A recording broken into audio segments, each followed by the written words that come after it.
Section 9.6, creating a portfolio from a payoff diagram. If we have a payoff diagram, we must have options at prices where the slope changes. If we add a put to our portfolio, then it does not affect the payoff above the strike. If we add a call to our portfolio, then it does not affect the payoff below its strike. Adding a zero coupon bond to a portfolio shifts the portfolio up or down. Adding a forward contract to a portfolio tilts the entire portfolio, but we're going to generally avoid this. So our strategy has three parts. First, find a starting point. Ideally, we find some place where the payoff is zero. If there's no place where the payoff is zero, then use a zero coupon bond as the first position. That gets us to some place in the payoff. Next, from the starting point to the left, use put options to create changes in the slope. Pretend that the slope is zero at the starting point. If the slope decreases by 1, then go long a put. If the slope increases by 1, then go short a put. If the change in slope is N dollars, then go long or short N options depending on the sign. So for example, if the change in slope is $2, then we want to go short 2 puts. If it is negative $2, we want to go long 2 puts. Then, from the starting point to the right, we're going to use call options to create changes in the slope. Again, pretend that the slope is 0 at the starting point. If the slope increases by $1, then go long 1 call. If the slope decreases by $1, then go short 1 call. If the change in slope is N dollars, then go long or short N options depending on the sign. So for example, if the change in slope is $5, then you go long 5 call options. If it is negative $3, then you go short 3 call options. Example 9.12, finding a portfolio from a payoff diagram. We want to construct a portfolio that could be used to create the following payoff diagram.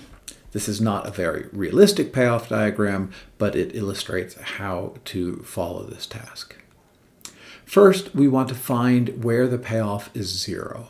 Inspection tells us that the payoff is 0 at a final asset price of $30. Now, what we're going to do is use call options to describe the payoff, or to create the payoff, to the right of where the payoff is 0. Going from 30 to the right, you can see the slope changes at 30 and at 40. Again, if we think about this for a second, the payoff to the left right now is 0.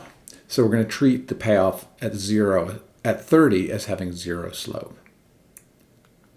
As the slope increases by 1 at 30, you go long 1 call option with strike 30. As the slope decreases by 1 at 40, you go short 1 call option with strike 40. Next, we're going to use put options to describe the payoff to the left of 30. Going from 30 to the left, you can see the slope changes at 30 and at 20. As the slope decreases by 1 at 30, you go long 1 put option with strike 30. As the slope increases by 1 at 20, you go short 1 put option with strike 20. Our portfolio is long 1 call option with strike 30, short 1 call option with strike 40, long 1 put option with strike 30, and short 1 put option with strike 20. We can create an alternate portfolio. To demonstrate what to do if there's no final asset price with a payoff of 0, we could start at a final asset price of 40.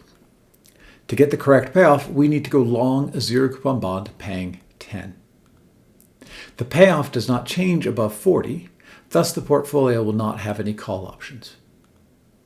Going from 40 to the left, you see that the slope changes at $40, $30, and $20.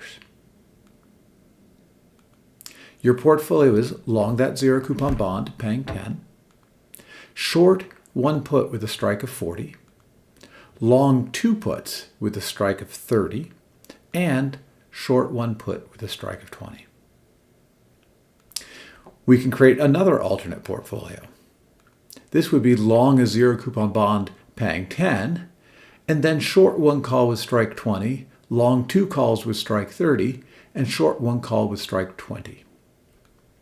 All of these portfolios have the same payoff. Their costs, though, may differ, and clearly if we were entering into this portfolio, we would look at all three and buy whichever one is cheapest.